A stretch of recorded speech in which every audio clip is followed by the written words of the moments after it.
À titre exceptionnel, ce segment ne sera pas incorporé dans le débrief pilote par pilote parce que j'ai envie de vraiment concentrer la partie pilote par pilote, voilà, un résumé de course, essayer de le condenser le plus possible du débrief de la course de chaque pilote et peut-être prendre un petit peu plus de temps sur ce segment. On est parti sur ces deux pilotes parce que ce sont leurs tours de Q1, les deux sont passés en Q2. Pour Alpine, c'était une première cette année, presque un miracle de passer en Q2, donc on va regarder ça et on va le comparer au tour donc de Alex Albon. On sait que la Williams, c'est pas spécialement une voiture qui a sa place en Q2 ou en tout cas qui mérite d'y être, mais de justesse sur ce début de saison. Et on note quand même qu'il y a un écart significatif, on est presque sur une demi-seconde entre les deux, donc vraiment ça va être intéressant de les regarder. Faut savoir que quand on va regarder ces télémétries, j'y ai incorporé donc les caméras embarquées des tours en question. Il y a un jeu auditif que j'ai fait avec les bruits des moteurs qui est toujours intéressant, Ocon étant à gauche.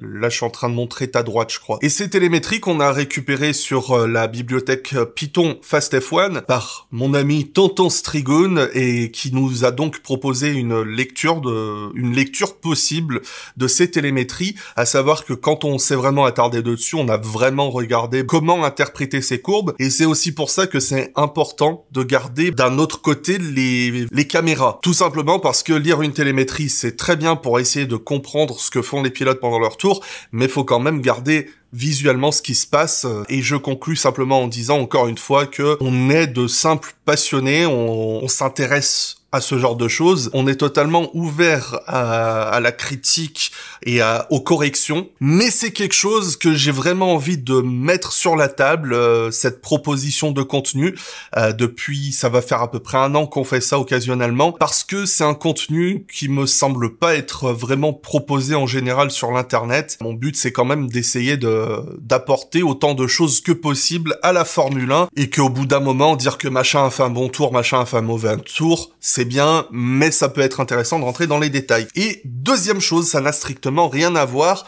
mais je vais vous parler rapidement d'une offre de Altaïa qui vient de sortir une nouvelle collection qui a pour thème les grandes Ferrari. Donc ils m'ont envoyé ces 2 premiers numéros en envoi presse. Donc on a donc la Ferrari de 2022 de Charles Leclerc et la Ferrari 2000 de Michael Schumacher, à savoir que d'autres seront à venir.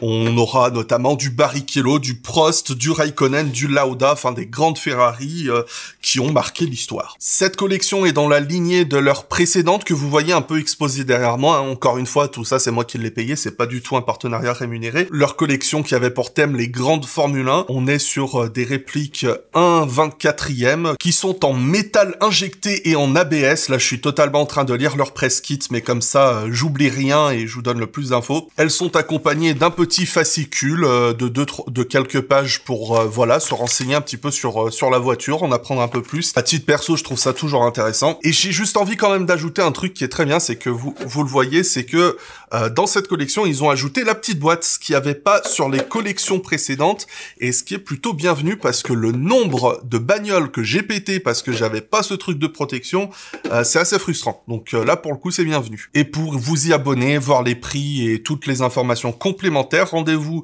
au lien en description, c'est un lien spécial partenariat, tout ça. Et si vous abonnez, entrez le code Ferrari F1.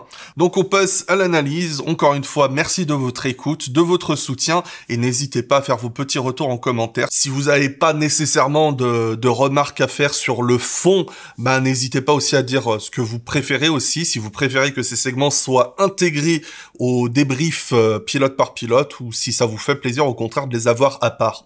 Des gros bisous.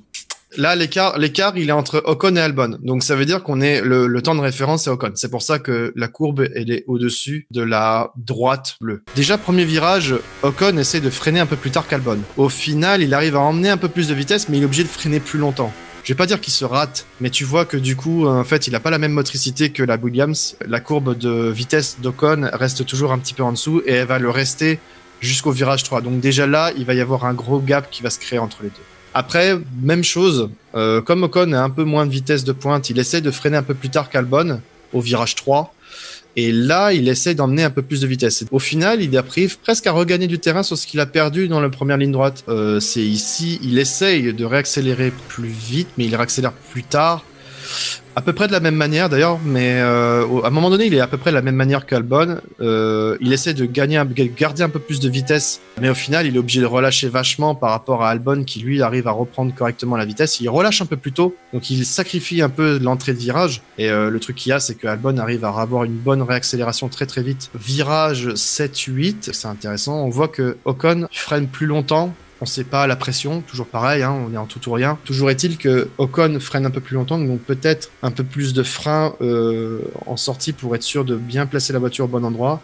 Là où Albon peut freiner peut-être plus brusquement, lancer la voiture correctement et partir plus vite vers la grande ligne droite, donc là où ma troisième zone de DRS d'ailleurs. Ocon essaie de gagner un peu de temps là à cet endroit-là, il arrive quand même à garder plus de vitesse, donc certainement qu'il freine un peu plus longtemps, mais on va dire de manière plus mesurée par rapport à Albon. Il y a 5-6 km/h entre les deux à chaque fois. À la fin, peut-être que Ocon essaie de rattraper un petit peu, mais de toute manière, on arrive déjà sur c'est le secteur 3 où on voit que vraiment la Williams vient terminer de crucifier la Alpine de Ocon. Albon freine plus tôt, il relâche plus vite l'accélérateur, on le voit.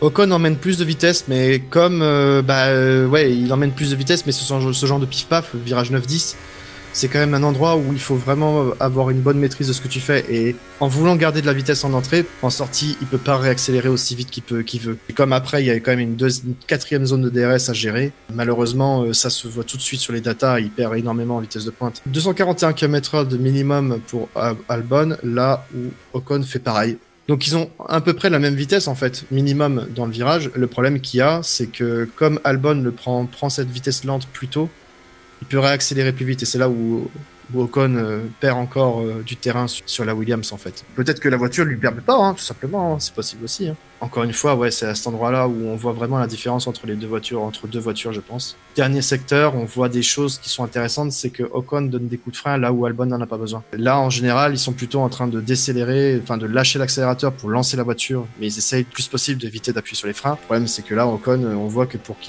lancer la voiture à droite, il est obligé de carrément donner un petit coup de frein. Encore une fois, c'est peut-être pas énorme. Il essaie d'ailleurs de lancer la voiture un peu plus tard que Albon, mais au final, il est quand même obligé d'appuyer un petit coup sur le frein pour être sûr que la bagnole se lance bien. Après, au niveau de l'épingle, pareil, il essaie de freiner plus tard qu'Albon.